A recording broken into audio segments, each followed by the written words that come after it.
Hare Krishna, dear devotees. Today I shall describe about the importance of the Kamika Ekadashi. The saintly King Yudhishthira Maharaja said, O Supreme Lord, I have heard from you the glories of fasting on Devashayani Ekadashi, which occurs during the light fortnight of the month of Ashada. Now, I would like to hear from you the glories of the Ekadashi that occurs during the dark fortnight of the month of Shravana. O Govinda, please be merciful to me and explain its glories. O Supreme Vasudeva, I offer my most humble obeisance unto you. The Supreme Lord Sri Krishna replied, O King, please listen attentively as I describe the auspicious influence of this holy fast day, which removes all sins. Narada Muni once asked Lord Brahma about the same topic. O regent of all beings, said Narada ji, O you who sit upon a water-born lotus throne, please tell me the name of the Ekadashi that occurs during the dark fortnight of the sacred month of Shravana. Please also tell me which deity is to be worshipped on the day, the process one must follow to observe it, and the merit it awards. Lord Brahma replied, My dear son Narada, for the benefit of all humanity, I shall happily tell you everything you wish to know. For just hearing the glories of the Kamika Ekadashi bestows merit equal to the obtained by one who performs a horse sacrifice. Certainly, the great merit is attained by one who worships and who also meditates on the lotus feet of the four-armed Lord Gadadhara, who holds conchal, disc, club, and lotus in his hands, who is also known as Sridhara, Hari, Vishnu, Madhava, and Madhusudana. And the blessings achieved by such a person who worships the Lord Vishnu exclusively are far greater than those worshipped by one who takes a sacred bath in the Ganges at Kashi, in the forest of Naimisharanya, or at Pushkara, which is the only place on the planet where I am formally worshipped. But one who observes this Kamika Ekadashi also worships Lord Sri Krishna achieves greater merit than one who has darshan of Lord Kedarinatha in the Himalayas, or one who bathes at Kurukshetra during the solar eclipse, or one who denotes the whole earth in charity, including its forests and oceans, or one who bathes in the Gandaki river or in the Godavari river on a full moon day that falls on the Monday when Leo or Jupiter or co-joined. Observing Kamika Ekadashi bestows the same merit as denoting a milk cow or auspicious calf along with their feet.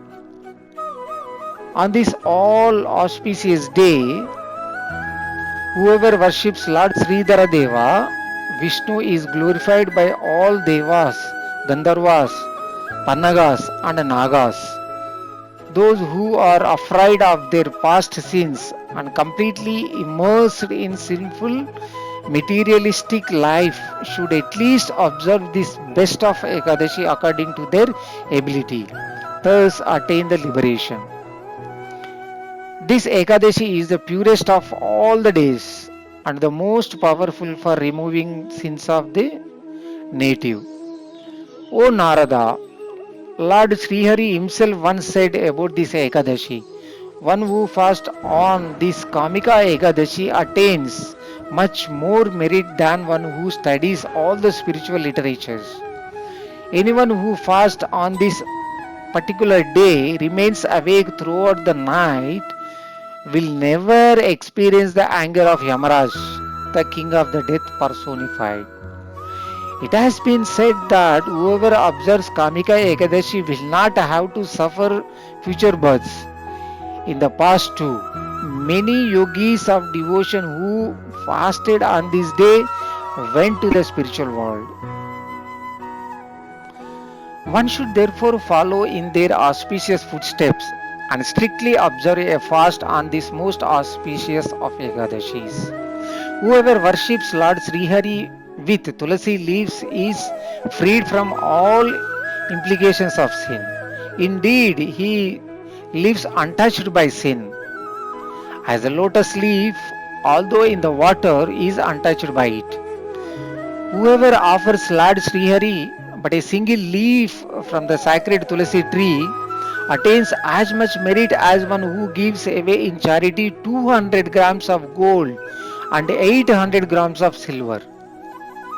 The Supreme Personality of Godhead is more pleased by one who offers him a single tulasi leaf than by who worships him with pearls, rubies, topaz, diamonds, lopas, and sapphires, gomeda stones, and cat eye gems and coral.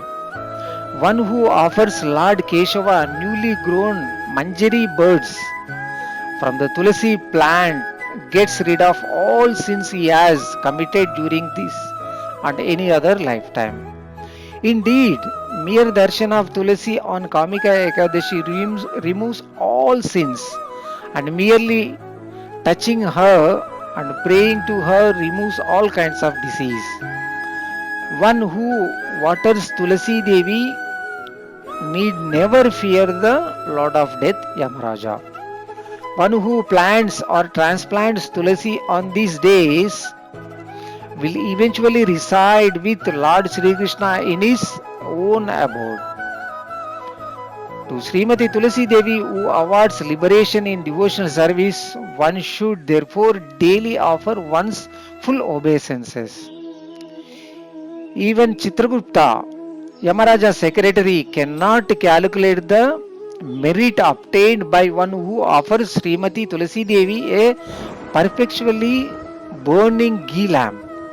So, dear, in the sacred Ekadashi to the Supreme Personality of Godhead, that all the forefathers, one who offers a bright ghee lamp to Lord Sri Krishna on this day, ascend to the heavenly planets and drink the celestial nectar of there.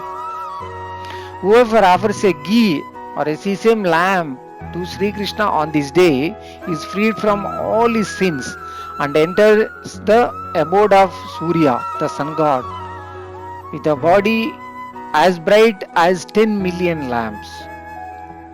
This Ekadashi is so powerful that one who is unable to fast simply follows the practices as mentioned herein. He is elevated to the heavenly planets along with all their forefathers. O Maharaja Yudhishthira, Lord Sri Krishna concluded, these were the words of Prajapati Brahma to his son Narada Muni concerning the incalculable glories of this Kamika Ekadashi, which removes all sins.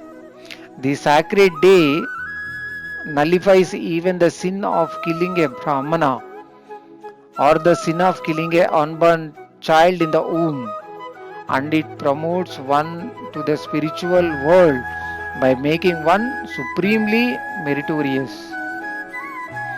One who kills the innocent, that is a Brahmana, a child in the womb, a pious and a spotless woman, etc., and then later hears about the glories of Kamika Ekadashi, will be relieved all the reactions of to its one sins. However, one should not think beforehand that one can kill a Brahmana or the innocent folk and then go unpunished simply by hearing of this Ekadashi. Such knowing commission of sin is an abomination. Whoever hears these glories of the Kamika Ekadashi with faith becomes free of all sins and returns home back to Godhead, Vishnu Loka, Vaikunta. Thus ends the narration of the glories of the Shravana Krishna Kamika Ekadashi from the Brahma Purana. Hare Krishna.